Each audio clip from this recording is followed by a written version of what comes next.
오늘 에베소서 3장 5절에서 9절까지 말씀드립니다. 이제 3장이 시작되면서 은혜의 경륜을 말씀을 하였습니다. 바울이 은혜 받은 다메섹 도상에서 회심한 은혜, 그곳에 대해서 은혜의 경륜이라 하였고, 계시로 비밀을 알게 하신 그것을 간단히 기록하였다라고 하면서 2장 11절부터 22절까지 열거한 내용들을 이야기를 했습니다. 그러면서 이제 5절 말씀에 이제라는 단어를 쓰는데, 이 이제라는 단어가 이제 구약과 신약을 가르는 예수님의 그 십자가 사건 이후의 상황들을 말을 하면서 이제 그의 거룩한 사도들과 선지자들에게 성령으로 나타내신 것 같이 라고 하면서 그 이후를 이야기합니다. 그래서 다른 세대에서는 사람의 아들들에게 알리지 아니하셨다. 그러니까 다른 세대라고 하면서 이 다른 세대라고 하면 구약의 그들을 말하고 있습니다. 그러니까 사람의 아들들에게 알리지 아니하였다. 아모에게도 하나님의 택한 그 민족들 외에는 다른 세대들에게는 사람의 아들들에게 알리지 않았다.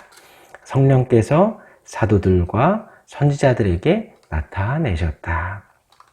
그러니까 여기에서도 우리가 알 수 있듯이, 어제도 제가 말씀드렸듯이 내게 비밀을 알게 하신 것 같이 하나님이 알게 하셔야 우리가 복음을 알 수 있다고 하였습니다. 오늘 이 5절 말씀에도 성령으로 나타내신 것 같이 성령 하나님께서 우리에게 나타내 주셔야 우리가 복음을 알 수 있고 우리가 하나님을 알 수 있다는 것입니다. 그런데 신약에서는 성령 하나님께서 우리에게 알려주셨지만 그전에는 다른 세대에서는 알리지 아니하셨다.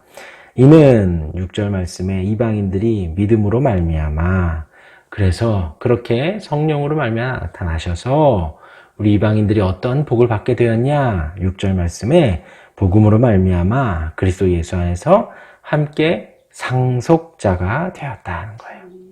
하나님 나라의 상속자가 되었다. 누가요? 이방인들이. 그리고 함께 지체가 되었다.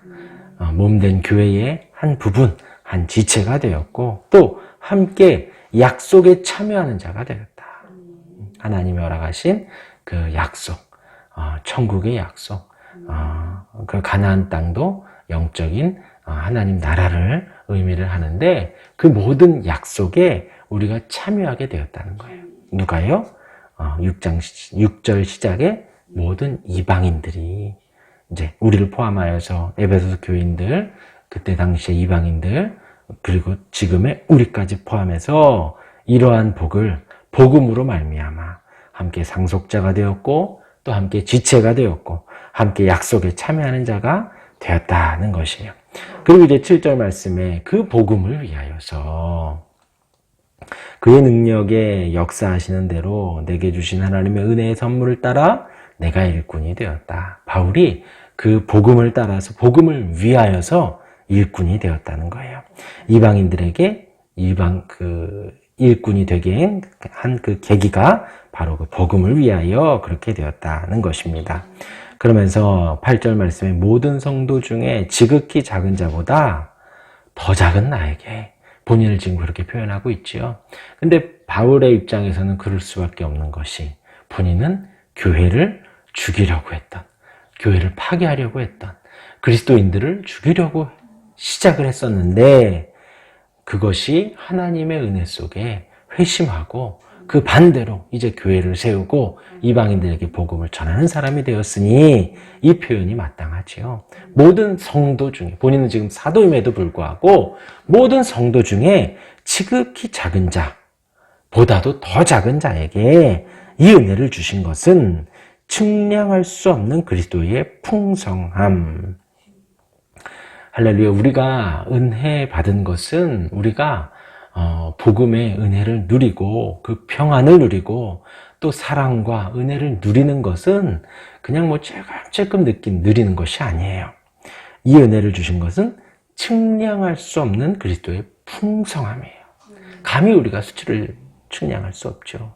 감히 우리가 이렇게 이만큼인지 저만큼인지 1리터인지 10리터인지 우리가 가늠할 수 없는 그 풍성한 은혜를 따라서 그 은혜를 따라서 첫 번째로 이방인에게 전하게 하셨다는 거예요.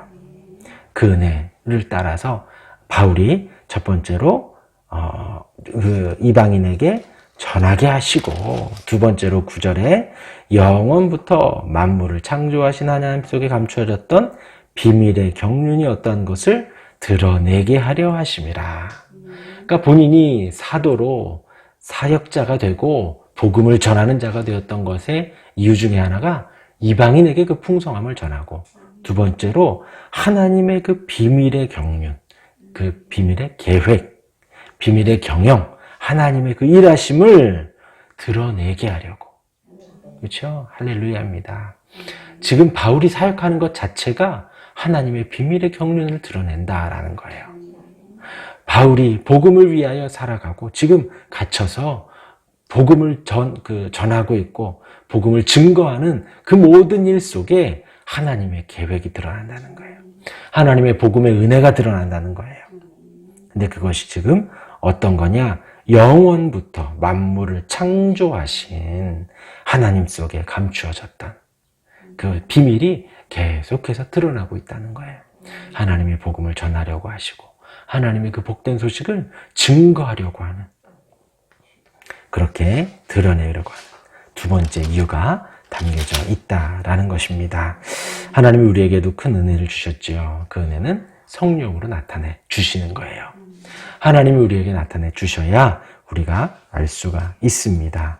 그리고 우리가 같이 누릴 수 있는 것은 복음으로 말미암아 함께 상속자가 되었다. 우리도 마찬가지라는 거. 우리도 상속자가 되었고 우리도 함께 지체가 되었고 함께 약속에 참여한 자가 되었다는 거예요. 참 영광스럽습니다. 이 에베소 교인들에게 또 신실한 자들에게 쓴 그 바울의 말이 우리에게도 적용이 되는 거예요. 주 안에서 신실하게 살고자 노력하고 주님을 잘 섬기고자 하는 우리에게도 복음으로 말미암아 상속자가 되고 지체가 되고 함께 약속에 참여하는 자가 되었다는 거예요. 할렐루야. 오늘 이 은혜 기억하시고 하나님께 감사하며 오늘 하루도 오늘 바울의 그 이유와 같이 첫 번째로 이방인에게 복음을 전하게 하고, 두 번째로 우리가 오늘도 살아가는 것이 영원부터 만물을 창조하신 하나님 속에 감추어졌던 비밀의 경륜이 드러나는 거예요. 오늘 그 은혜가 충만하기를 주님의 이름으로 축원합니다. 아멘. 기도하겠습니다.